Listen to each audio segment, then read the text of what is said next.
Poštovani gledalci, dobrodošli u Granice Istoka. Ja sam Harun Karčić. U ovom izdanju emisije analiziramo zbog čega su izbili antivladini protesti u Jordanu, jednoj od najstabilnijih bliskoistočnih zemalja. Jordanski premijer Hadi Abdalhadi početkom juna podnio je ostavku nakon višednevnih masovnih protesta u Amanu, glavnom gradu Hašemitske kraljevine. Proteste su organizovali radnički sindikati i omladinske nevladine organizacije. Nezadovoljni zbog povećanih poreza, uzrokovanih zajmom Međunarodnog monetarnog fonda, ali općenito i visokim troškovima života. Indikativno je da se protesti nisu stišali ni nakon što je kralj Abdullah II imenovao novog premijera.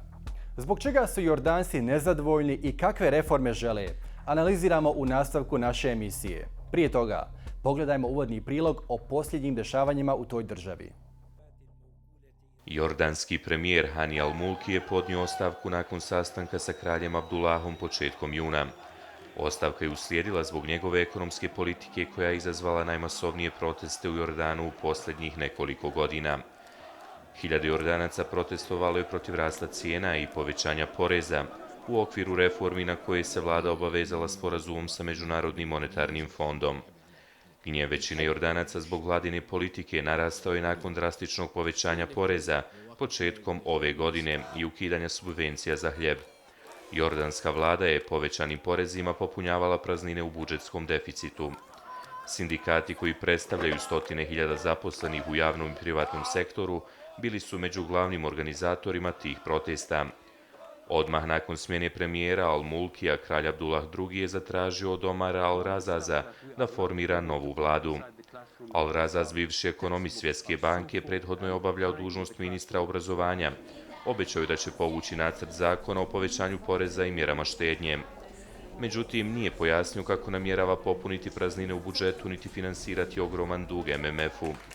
Jordanska ekonomija se proteklih godina bori sa hroničnim deficitom zbog ratova u susjednom Iraku i Siriji. Povećani su izdaci za vojsku i policiju. Istovremeno su opali i prihodi od turizma. Decenijama su jordanski radnici u zemljama zaljeva izdržavali članove porodica u Jordanu.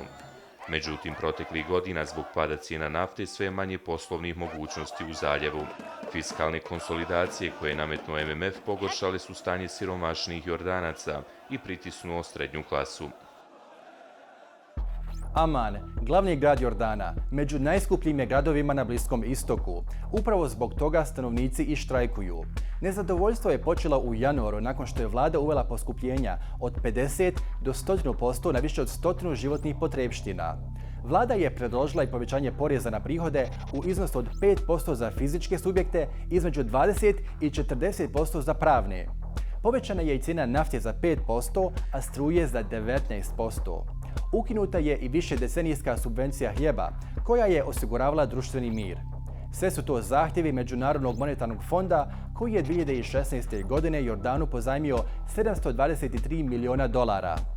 Cilj tih poreza je pokušaj smanjenja budžetskog deficita, koji iznosi $700 milijuna, kao i državnog duga, koji je dostigao $40 milijardi. Odnos duga prema bruto domaćem proizvodu povećan je sa 71% 2011. godine na 95% ove godine. Iako su cijene životnih namirnica rasle, plate su ostale iste, od $700 do $800. Ekonomska kriza se dodatno osjeća i zbog geopolitičkih razloga. 3 zaljevske zemlje, Saudijska Arabija, Emirati i Kuvajt, odbili su Jordanu obnoviti petogodišnji program financijske pomoći vrijedan $3,6 milijardi. Odnosi su pogoršani nakon što su Sjedinjene Američke Države dogovorile sa Saudijskom Arabijom i Emiratima da presele svoju ambasadu iz Tel Aviva u Jerusalem. Jordan nije konsultovan u vezi s tim, pa se osjetio uvrijeđenim, budući da gotovo 60% stanovnika Jordana ima palestinske korijene i da se prema mirovnom sporazumu iz 1994. godine jordanska kraljevska porodica smatra čuvarem kompleksa Al-Akse u Jerusalemu. Ipak, nakon izbijanja protesta, strahujući da se protesti mogu proširiti i u njihove kraljevine, Saudijska Arabija, Emirati i Kuvajt su obećali Jordanu $2,5 milijardi financijskoj pomoći. Pored zaljevskih zemalja, Jordan prima financijsku pomoć i od Amerike u iznosu od $1,6 milijardi godišnje, od toga 800 milijuna ide vojsci. A prema podacima Štokholmskog instituta za mirovne studije, vlada za vojsku odvaja 15,8% budžetskih sredstava, odnosno 4,8% svog BDP-a. Sve to u zemlji gdje je 18,4% stanovništva nezaposleno. Analitičari smatraju da oštre mjere štednje i novi porezi neće popraviti stanje ekonomije, nego će samo dodatno otežati život običnih Jordanaca. Idemo sada do Velike Britanije gdje se nalazi Kamal Hawwash, profesor na Univerzitetu u Birminghamu. Professor Hawwash, once again, hello and welcome to Al Jazeera Balkans. Would you blame the IMF or money squandering, corrupt government officials and mismanagement for Jordan's economic woes? No, I think to start with, Jordan is a poor country. It has very few resources. And so there's a delicate balance that it has to maintain in its economy. It made an agreement in 2016 with the IMF. And in the first year, it seemed to be in a good position to honor the terms of these agreements. But various factors, including a reduction in funding from friendly states and an increased number of refugees moving to Jordan, meant that it began to struggle. So in the last few weeks, the Jordanians reached a point where they could not put up with the changes that that government was implementing, which included the changes or an increase in taxation. So they went to the streets. They protested peacefully. And so it's a combination of the fact that there is this delicate economy. It needs to be maintained through help from neighboring countries, but also having made an agreement with the IMF, I think the Jordanians were determined that they would stick to it, but they were beginning to look for ways to deal with it in terms of perhaps extending the agreement for a year or 2 years. But also the king was very clear last week when the government changed, when the prime minister went, that they had to tackle structural issues, including issues such as corruption. Right. Now, many analysts have attributed the political and economic crisis to the country bearing the burden of hosting Syrian refugees and to a decline in international aid, mostly from the Gulf. To what extent are Syrian refugees and foreign financial donations to be blamed for the ongoing crisis? I think that played a really important role in this crisis. You can if you take our mind back to the Iraq war, lots of Iraqi refugees ended up in Jordan. Jordan was very accommodating. It opened its doors. It looked after them. Of course, a lot of them have returned, but some have remained. But equally, when the Syrian crisis happened, Jordan and Lebanon particularly bore the brunt of a huge increase in displaced people moving out of Syria. And Jordan has been home to almost a million Syrian refugees. If you consider that the country's population is about 10 million. That's a 20% increase in the people who inhabit the Hashemite kingdom. So that's been a real factor. But then 2 years ago, some of the Gulf states, particularly Saudi Arabia and the Emirates, ceased their contributions to Jordan's economy, when in fact it was carrying this additional burden and was reliant on the international community, but particularly its Arab neighboring states or Arab brothers to support it for political reasons. And I think the instability that began to surface with the recent demonstrations was a wake-up call to the Arab countries in particular, because Jordan's stability is one of the most important factors for stability in the Middle East. If Jordan goes into any kind of civil war or equivalent, then that would be a real problem for everyone. But also, of course, for Israel, which although has been reasonably happy to see instability in Syria and Iraq and the destruction of the armies, Jordan is a very important safety valve, if you like, right, on its eastern border. Mm-hmm. Now, you just mentioned that Saudi Arabia, the Emirates, and Kuwait slashed their economic aid to Jordan. Why did these Gulf countries decide to cut their economic aid to a friend and ally in the first place? Well, that's really quite important. It's all very political, of course. They know that they can pressure Jordan by withholding aid. There's been discussion about, first of all, of course, there's the issue of the boycott of Qatar, which the Jordanians initially joined, but then the king realized that maybe it wasn't such a good idea to be on one side or the other, but the damage perhaps was done already. But there are also wider pressures. The Americans are developing what they consider to be a peace deal, an ultimate peace deal, which has been laughed out of court by the Palestinians. But the Saudis are in particular are putting huge pressure on the Palestinians to accept this peace deal. An ingredient in that is that we hear that there is pressure on the Jordanian king to cede any sort of custodianship of the holy Christian and Muslim places in Jerusalem, something that has been an extremely important part of the Jordanian identity and character, that the king is custodian of these. So it appears there was pressure on him to cede that. He seems to have held out strongly.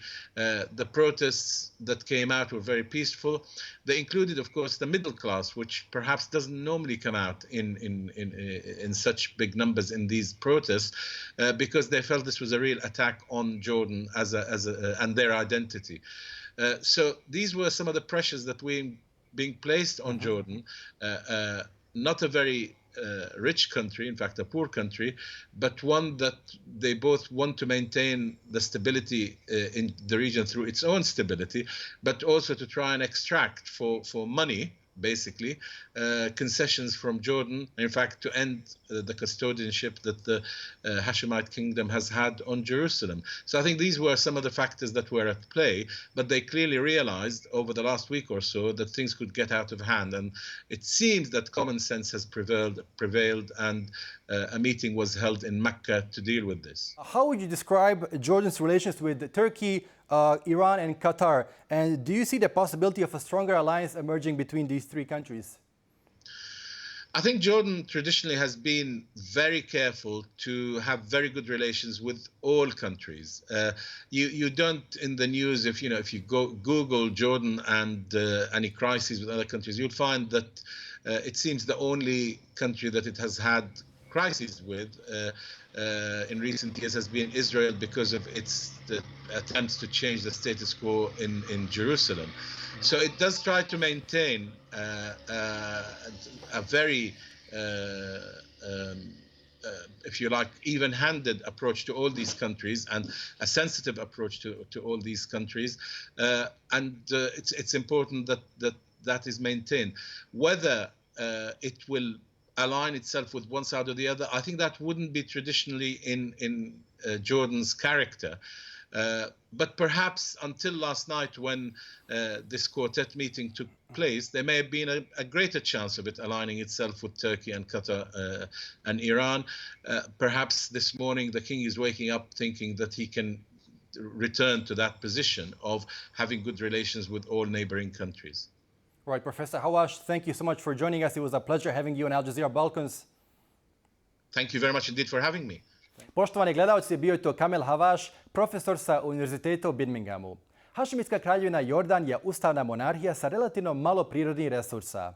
Država se suočava sa visokom stopom siromaštva, nezaposlenošću, inflacijom i budžetskim deficitom. Turizam, nekada glavni izvor prihoda, opada iz godine u godinu zbog nestabilnosti u Siriji i Iraku.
A u našem studiju u Sarajevu je palestinski politički analitičar Hadi Abdalhadi Alijla iz Instituta za Blisko istočne studije u Kanadi. Abdalhadi, once again, hello and welcome to Al Jazeera.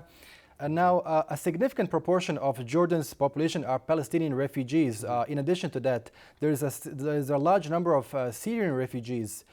Just how much pressure are these refugees exerting on Jordan's economy? Well, I mean, the number of Syrian refugees who arrived to Syria since 2011 are almost 1.4 million. However, only 650,000 are registered with the UNHCR.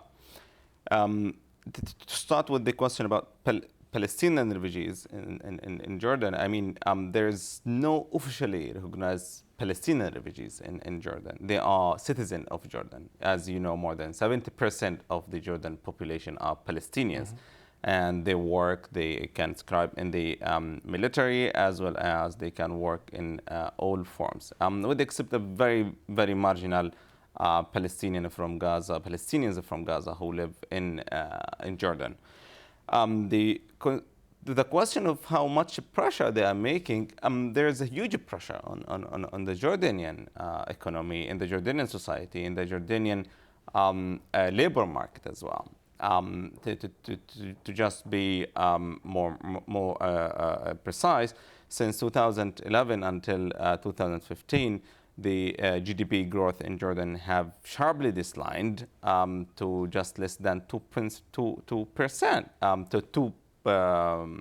by 6%, which means that the GDP is also influenced, but also according to international reports, international organizations, the competition on the labor market between Syrians and Jordanians is peaking up, which means that the social cohesion between the two communities, the host community as Jordanians and also the Syrian refugees, is also influenced. According to ILO, International Labour Organization, which belongs to the United Nations, there are 160,000 Syrian refugees who work in the labor force in Jordan, legally and illegally as well. So I think there are three different things also to have to mention, not only the economy, but related to the economy, the pressure on the water shortage in Jordan, the pressure on the public administration, healthcare. The Jordanians have, since 2008 until 2011, a huge development project to have one clinic between each 10 kilometer and accessibility to the population. Now with the Syrian incoming, it's too much for them as well to access for education as well. So and one important thing to mention that 80% of the Syrian refugees in Jordan don't live in refugee camps. 80% live in the cities, live in the cities. They are urban refugees. So I think they are doing some pressure on the economy, on the society in Jordan and elsewhere as well. Right. Now, the Hashemite Kingdom is considered one of the protectors of the Al-Aqsa compound in Jerusalem. What does this mean in terms of Jordan's emotional and religious links with Palestine and with the Palestinian people? Well, since the occupation of Palestine in 1948 and the establishment of Israel, Jordan and King Talal had taken the West Bank and including Jerusalem, and since then he is the name of the custodian of the third holy place in Islam, is under the control, dominance, and also protection of the kingdom of Jordan. It's emotional. It's very the Jordanians, and as he told before, that majority of them are Palestinians. The emotional link to Al-Aqsa Mosque and the Hashemite kingdom and the Hashemite family, the royal family. As you know, the historical links between the Al Saud and the Hashemite as well. So they are also competing between each other. So and if in the most recent episodes in Turkey in the Islamic summit, President Recep Tayyip Erdogan, he mentioned that when he spoke directly to King Abdullah as the custodian of which give us something like there is also international pressure and not only emotional pressure. So you are not only seen as somebody who has custodian, has the political capacity in the Al-Aqsa Mosque, but also emotional and international one. And that's one of the reasons why King Abdullah was so upset when Trump recognized Jerusalem as capital of Israel, as well as when the Israeli police and army imposed electronic gates on Al-Aqsa. He was like, I mean, the kingdom in general and the political system and the regime in Jordan wasn't so happy at all. And that's one of the reasons why they are trying to find a balance between the emotional, political, international order and so on. And that's why it's vague somehow in the region, right. The rule of Jordan. Now, a number of Middle Eastern analysts and experts have been suggesting that a second round of the Arab Spring may be possible and that this time it will affect Morocco, Algeria and Jordan. What's your take on that? I'm not sure about that. I mean, the Arab Spring, which is erupted in 2011, have ended badly for so many countries. And look at Libya, it's a fragile state, it's a failed state. Look at Syria, civil war, more than 500,000 people killed. Look at Yemen, it's a failed state. Egypt had ended up in a dictatorship. In Tunis, it's the only example that we can take as something happened good somehow, but the economy is not working well as well there. So I think every country in the Middle East have its own specific and contextual factors that play a major role in erupting. For example, in Jordan, it's mostly economy, like anywhere else, the youth unemployment, but also they look for democracy, for self-government, for anti-corruption as well. Yeah, there is somehow a fertile land for protests, but it's not a second round. It will never be a second round at least in the next 5 years, between 5 to 10 years, because people nowadays are tired. And if you ask people in Jordan, they tell you, no, it's not Arab Spring. We are Jordan, we are different. There is this motto that's saying like, the anti-protest movement say like, do you want our country to be like Syria and Jordan? No. But the youth, usually they have the answer. Yes, we want our country to be like Singapore, not like Syria. And we protest because of that. And also they learned a lesson that militarization of any protest, any demonstration will not be very good movement. As you can see in Jordan, there was some incidents or videos and episodes that tell you exactly that I think the police, the regime itself, have learned very well, at least in Jordan. In terms of using force? In terms of using force, absolutely. In terms of using force, in terms of respecting protest, and also providing them with what they need. Abdalhadi, it was a pleasure speaking to you. Thank you so much once again. You're welcome. Poštovani gledalci, bio je tu Hadi Abdalhadi Alijla, palestinski politički analitičar iz Instituta za bliskoistočne studije u Kanadi. Jordan možda jeste strateški lociran, ali ta zemlja nema prirodnih resursa. Njena ekonomija se nikad nije adekvatno razvila i decenijama je ovisila o financijskoj pomoći bogatih država, kao i o novčanim doznakama jordanskih radnika u zaljevskim zemljama. Vlada je dugi niz godina osiguravala društveni mir velikodušnim subvencijama, ali prema svemu sudeći to više neće moći činiti. Kako će stanovnici reagovati i hoće li protesti poprimiti ozbiljniji oblik, vidjet će se tek u narednim mjesecima. Bilo je to sve u ovom izdanju emisije Granice Istoka. Cijelu emisiju možete pogledati na našoj web stranici balkans.aljazeera.net. Hvala na pažnji.